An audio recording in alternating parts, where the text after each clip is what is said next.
Hi, this is Joanne Allenbaugh reporting for Farms.com, and we're talking to Dr. Hank Harris, who is the founder and president of Harris Vaccines. And Dr. Harris, I know we go back a long way. You've been involved in the discovery of many different vaccines and other things that will help producers, right?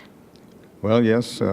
Years ago, or in the early 1980s, I started a vaccine company with Jan Scheidemann and Mike Daniels called Noble Labs, and that company went on to be sold to Boehringer Ingelheim.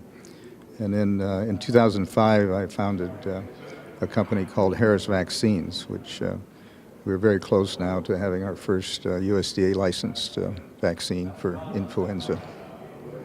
And I know you're going to be giving a talk on swine dysentery, and it's entitled Deja Vu All Over Again. Tell us what you're seeing out in the field and if it's similar to the symptoms that producers have seen before. Well, swine dysentery is definitely reemerging. It was a disease that was very prevalent in the 1970s and 1980s, and then by different methods we figured out how to eradicate it or eliminate it from herds. And it appears to be reemerging. It's somewhat similar to what it was in the 80s, but because of the way we rear pigs and multi-site production, there are some differences about it, I think. And what kind of a dollar value effect would this have on producers if they were to have something like this come into their herd? Well, I think no one's actually put that number together. There's some estimates. We did some work, Dale Paulson and Will Marsh and I looked at that in the early 90s. So based on that work, at that time it could be as much as $10 per pig. And I think with today's feed costs and so forth, it would be much higher actually, right to now.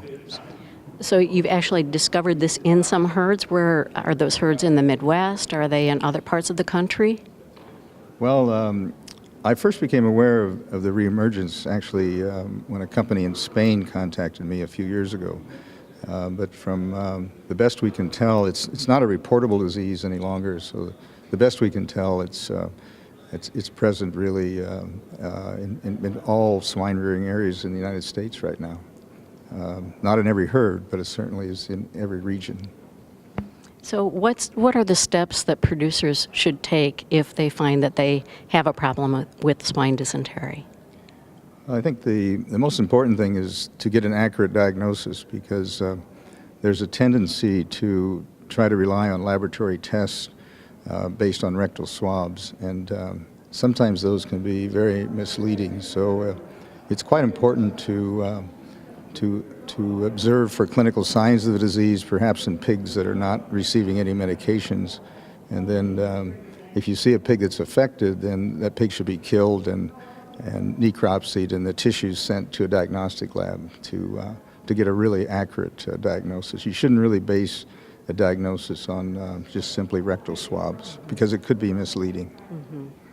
So if it's determined that they do have that in their herd, what kind of steps do they need to take? Is it a depop repop situation, or is it something where individuals can be removed to keep the rest of the herd clean?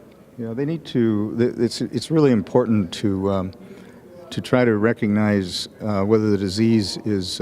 It's going to affect mainly wean to finish barns, and it's important to find out if the wean to finish barn is affected, and if pigs coming into that barn are getting reinfected from the contaminated environment.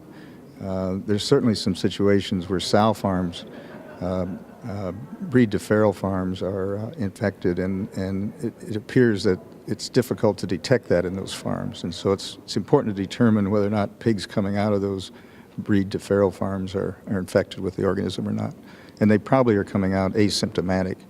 So it is difficult to know exactly where it is in a system. Are you talking to a lot of veterinarians and kind of letting them know that you're seeing a recurrence of swine dysentery and helping them kind of prepare for what could happen? Yes, that's a really good question, because some of the younger vets are not familiar with the disease, and so we're trying to get the word out through Iowa State and so forth that to help them deal with this reemerging issue. Are there any vaccines available right now that can help producers? No, there's nothing available. There was a vaccine in the around mid to late 80s that was commercially available, but essentially because the disease disappeared, that vaccine has been removed from the market, and so we're in the process of developing one, and there's very good, since there was a vaccine developed prior, and there's been recent work on recombinant proteins, why it looks very promising that we should be able to develop vaccines probably the next year or two. Well, it's a situation where sooner is better than later, right? Right. All right. Dr. Harris, thank you so much for joining us this morning. Thank you.